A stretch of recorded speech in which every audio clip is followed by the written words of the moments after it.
I should like to call your attention this evening to a paragraph of the book of the prophet Isaiah,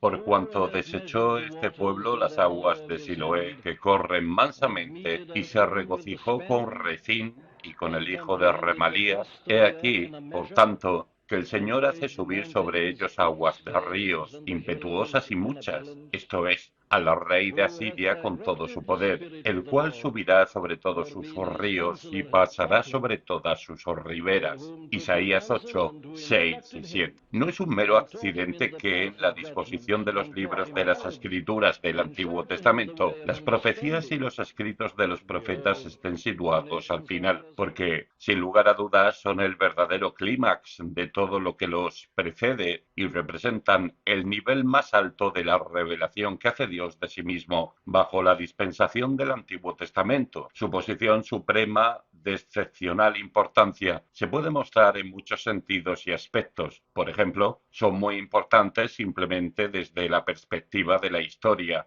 por el hecho de que encontramos en ellos un relato de las últimas etapas de la historia de los judíos como pueblo y de la forma de tratarlos el Espíritu de Dios bajo la dispensación del Antiguo Testamento. Eso es de gran interés de por sí. En los otros libros del Antiguo Testamento leemos acerca del llamamiento de Abraham y de la creación de un nuevo pueblo especial, y seguimos su historia en aquellos primeros días. ¡Cuán maravillosas y gloriosas posibilidades! ¡Qué brillantes las perspectivas! Vemos los tremendos actos de Dios a su favor y sus milagros y obras especiales a fin de convertirlos en un pueblo grande.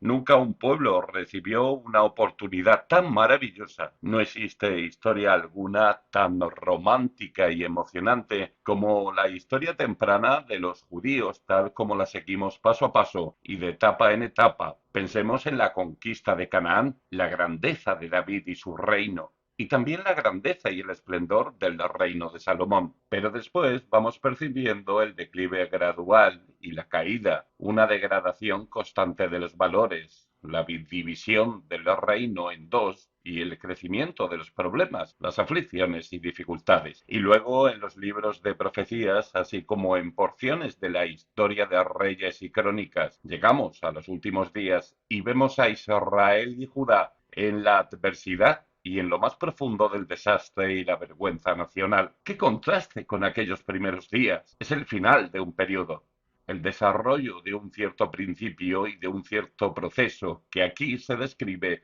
en toda su fealdad y desnudez. En los libros de los profetas leemos el relato de la tragedia de Israel, pero además de ese relato también tenemos exhortaciones, predicciones y profecías para el futuro y de lo que le acontecerá a Israel. Los profetas no exhortan y predican simplemente, sino que también amenazan y predicen. Presentan al pueblo las dos únicas alternativas y muestran clara y categóricamente las consecuencias de aceptar cada una de ellas. Y ahí, por supuesto, radica su gran valor como apoyo de la fe y como garantía de la inspiración y revelación divinas. El profeta, como portavoz de Dios, advirtió a la nación que si no se sometían sucederían ciertas cosas. Ahora bien, en aquel momento tales advertencias parecían completamente imposibles e impensables y, al escucharles, los reyes y la gente los trataron con sarcasmo y mofa. Prosiguieron de esta forma pecaminosa confiados, arrogantes y sin avergonzarse, considerando las advertencias de los profetas, tal como nos dice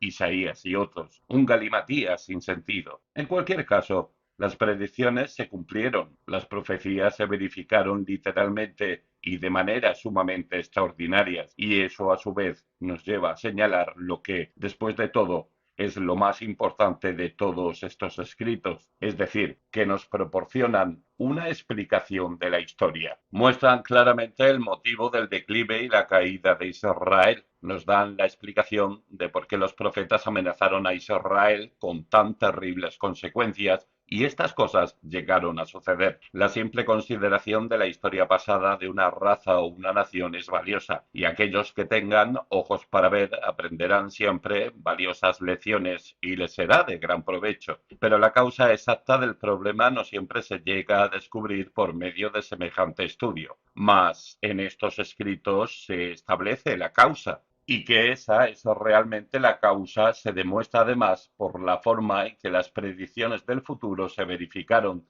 tan completa y literalmente. Al dirigirse el profeta al pueblo y exponer sus pecados y maldades, no imponía respeto, y puede que no nos lo imponga a nosotros. Podríamos estar en desacuerdo con su idea y su diagnosis, pero cuando pasa a amenazar y anunciar el futuro, la situación cambia y empezamos a sentir que tiene una autoridad más elevada.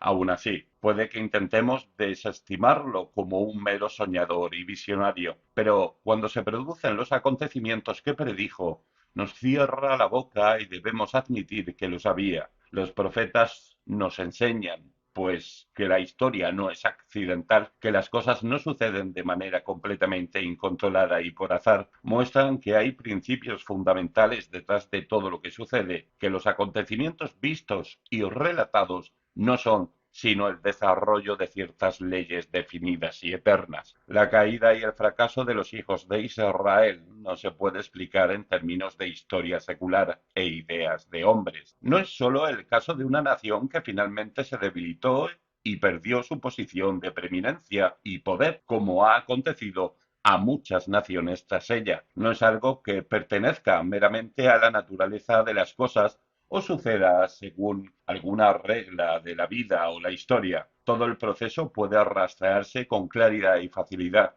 En cualquier momento, si el pueblo hubiera escuchado la voz de Dios a través de sus profetas, se podría haber detenido el proceso de decadencia. Ciertamente, cuando se encontraban al borde mismo de la catástrofe y casi hundidos por completo, el profeta les dice que aún no es demasiado tarde. También les advierte de las consecuencias de su rechazo. Su enseñanza es que Dios controla la historia y que lo que verdaderamente importa es que la nación esté reconciliada con él. Todo se explica en términos de esa posición central. La incapacidad de entenderlo, dice en todas partes, es la causa de todos sus problemas. La negativa a aceptar su ofrecimiento es, en última instancia, el pecado más grande de todos, y no puede haber sino un resultado de tal acción, destrucción y desolación. Esa es la esencia del mensaje del profeta. La Iglesia cristiana primitiva lo comprendió porque adoptó la idea de la Biblia que nuestro Señor mismo y todos los apóstoles habían adoptado y que todo verdadero cristiano debe adoptar forzosamente, que todas esas cosas no son mera historia, sino algo más, como dice Pablo, están escritas para amonestarnos a nosotros. Primera de Corintios 10:11. Representan un principio general, un principio que sigue operativo y que evitamos o pasamos por alto nuestro propio riesgo. Representan un principio general, un principio que sigue operativo y que evitamos o pasamos por alto bajo nuestro propio riesgo. Lo que Dios ofreció hacer por Israel bajo la antigua dispensación, lo ofrece ahora a todos en Jesucristo, nuestro Señor, y las condiciones siguen siendo las mismas. Ahora bien, aquí, en este texto en particular, que vamos a considerar juntos esta noche, tenemos una típica y perfecta ilustración y un ejemplo de lo que hemos estado diciendo. En ese momento concreto de su historia, los hijos de Israel estaban atravesando graves problemas. El profeta les dice la causa de esos problemas y señala la salida en nombre de Dios. La rechazan. Prefieren aferrarse a sus propias ideas y planes, confiando en la ayuda humana y la alianza humana. El profeta les dice la causa de esos problemas y señala la salida en nombre de Dios. La rechazan. Prefieren aferrarse a sus propias ideas y planes, confiando en la ayuda humana y en alianzas humanas. Después de eso, el profeta les advierte y amenaza y les asegura que habrá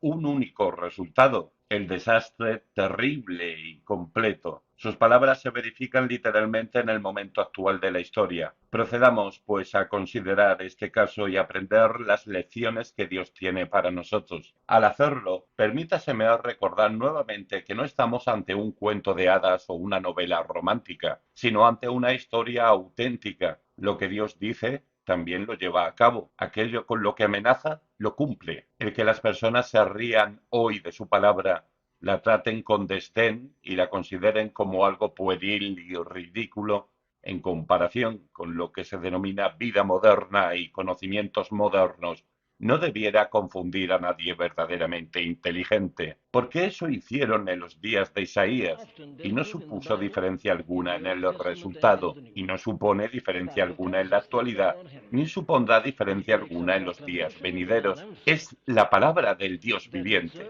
del Dios eterno, del Dios que ve el final desde el principio. Escuchémosle.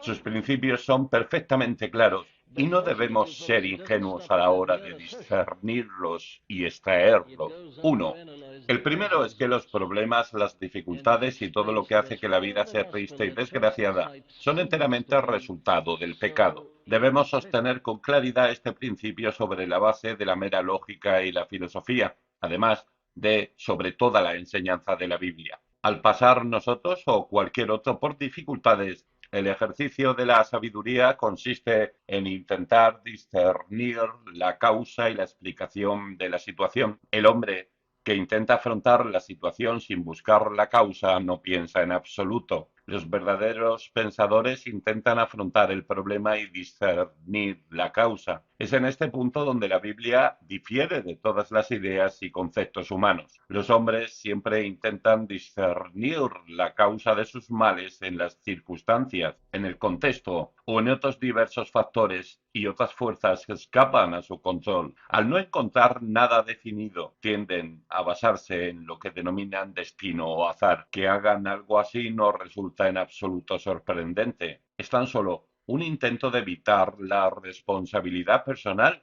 y de fijar la causa de nuestros males en todas partes excepto en nosotros. Culpamos, pues, a nuestro entorno, a nuestra falta de prosperidad material o de educación, al carácter en particular con que hemos nacido, a la suerte de encontrarnos con determinada persona, a la crisis o prosperidad económica y a muchos otros factores de ser lo que somos y de nuestra desdicha e infelicidad. Que se haga esto, repito, no es en modo alguno sorprendente, es perfectamente natural, pero una mínima reflexión verdadera y sincera debería demostrar lo absolutamente inadecuado e insuficiente que es como explicación. Una mera consideración de los hechos aislados debería bastar para refutar esta idea de una vez por todas. Y los hechos son variados y abundantes. Permítaseme ilustrar lo que quiero decir. Recuerdo una conversación con un hombre que creía en el llamado evangelio social.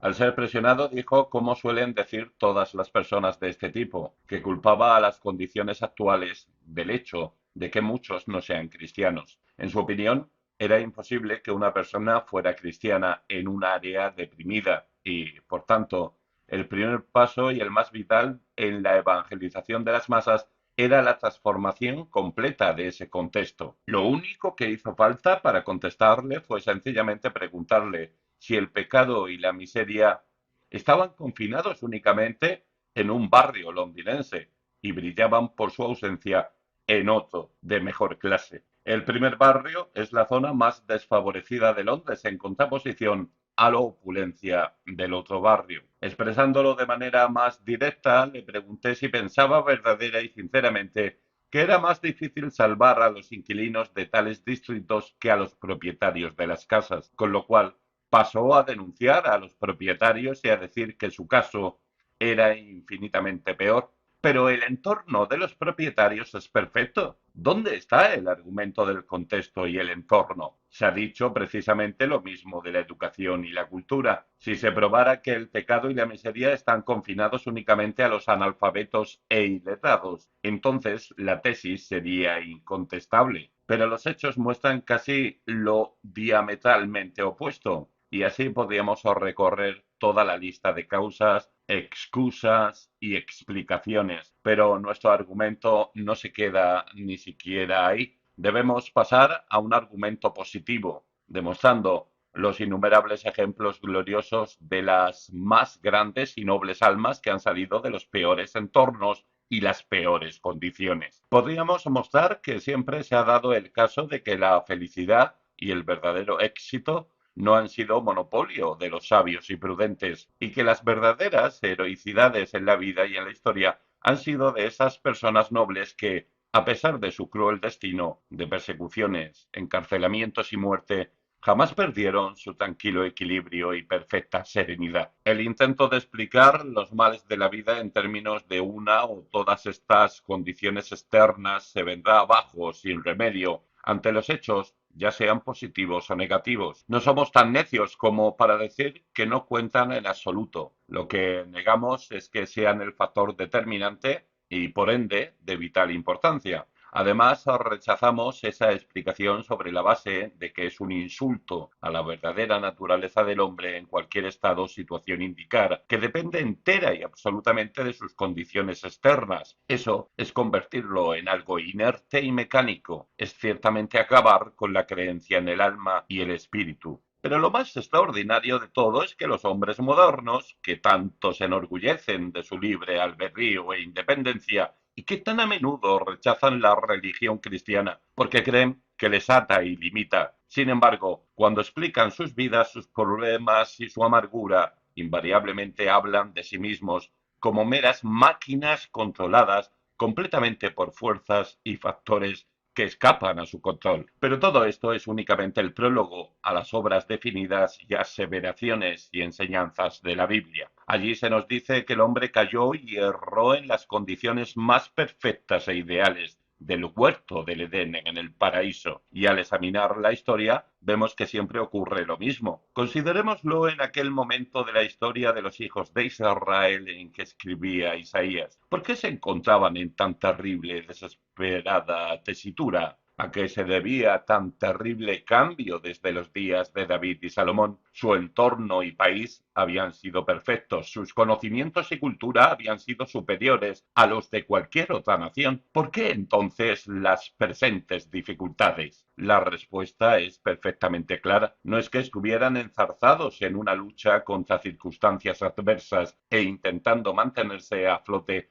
en medio de grandes dificultades. La historia de los hijos de Israel no es la historia de la evolución de un gran pueblo luchando contra las circunstancias y los poderes. Es la historia del declive de un pueblo que había sido hecho grande por Dios y que había sido puesto por él en una situación perfecta. ¿Cuál es el motivo del declive? Una sola palabra responde a esta pregunta: el pecado. Desafiaron a Dios, rechazaron guardar sus leyes, rehusaron andar y vivir en el camino que les indicaba. Era simplemente una rebelión. Mientras que le sirvieron y obedecieron, fueron felices y prosperaron. Superaron gloriosa y fácilmente aún las dificultades que se cruzaron en su camino. Todos sus males no tenían sino una causa: su rechazo a andar por el camino de Dios. Eso es una ley absoluta. No hay paz, dijo mi Dios, para los impíos. Isaías 57:21. No nos dejemos engañar por la aparente paz, abundancia y felicidad actuales. Durante un tiempo pareció que les iba bien a Israel tras darle la espalda a Dios, pero finalmente llegaron los problemas, como sucederá siempre con todos los que actúen igual. Si no en vida,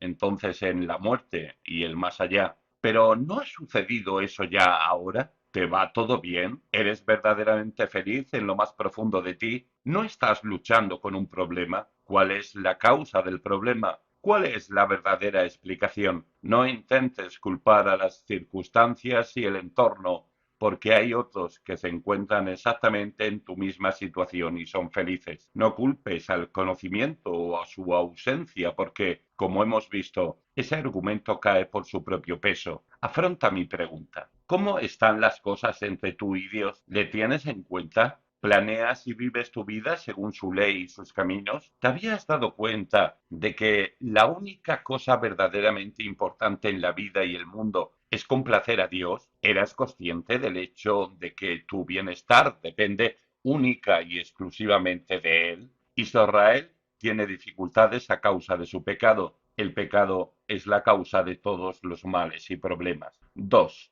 Pero no podemos darnos por satisfechos con esa afirmación o detenernos en ese punto, porque si lo hiciéramos no veríamos la verdadera enormidad del pecado. Esto es lo que pensamos, esto es lo que pasamos a considerar. La verdadera naturaleza del pecado se puede ver al observar que no solo nos causa problemas al rechazar la ley de Dios y su forma de vida, sino que, más aún, rechaza su misericordioso ofrecimiento de liberarnos de ese problema. Esa es la naturaleza específica de la acusación que presenta Isaías contra el rey Acab y su pueblo. Aunque tenían problemas por haber ridiculizado y desobedecido deliberadamente a Dios y sus leyes, no les da la espalda. Va a ellos en sus dificultades a través de su profeta y les habla. Les asegura que aún no es demasiado tarde, que solo con que le escuchara, volvieran a él, confiaran en él, todo volvería a irles bien. Está dispuesto a perdonar el pasado, a borrar toda su culpa y enemistad, aunque le habían deshonrado y ofendido.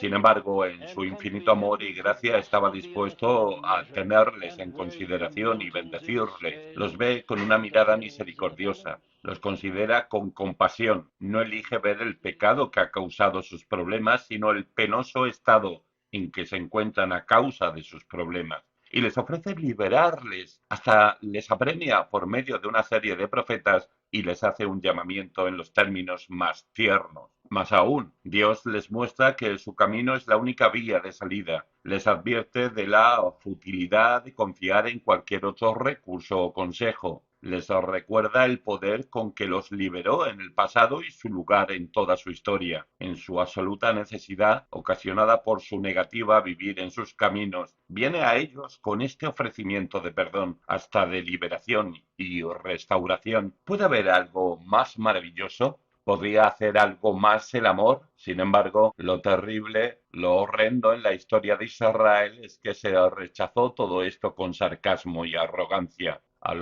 rechazar la forma de vida de Dios, también se rechaza y ridiculiza su ofrecimiento de salvación y liberación. E Israel se dirige a los hombres y a sus propias ideas y recursos en un intento de encontrar la liberación de sus problemas y dificultades. Desechó este pueblo las aguas de Siloé, que corren mansamente, un ejemplo de Dios y su poder, y se regocijó con Rezín y con el hijo de Remalías, Isaías 8:6. Ya es suficientemente malo que los hombres rechacen el amor de Dios y pequen contra él, y muestra una naturaleza pecaminosa y pervertida, pero se puede apreciar la verdadera naturaleza del pecado en este hecho adicional de rechazar y arrojar a la cara de Dios mismo su ofrecimiento de vida, libertad y perdón. Rechazar su justicia y su amor ya es bastante malo. Rechazar y ridiculizar su amor no tiene nombre. Israel rechazó la salvación que Dios le ofrecía y confió en sí mismo y en los hombres. En la actualidad, los hombres rechazan el ofrecimiento de salvación y liberación de los males de la vida que se hace en el Evangelio de nuestro Señor y Salvador Jesucristo y prefieren depositar su fe en cualquier otra cosa.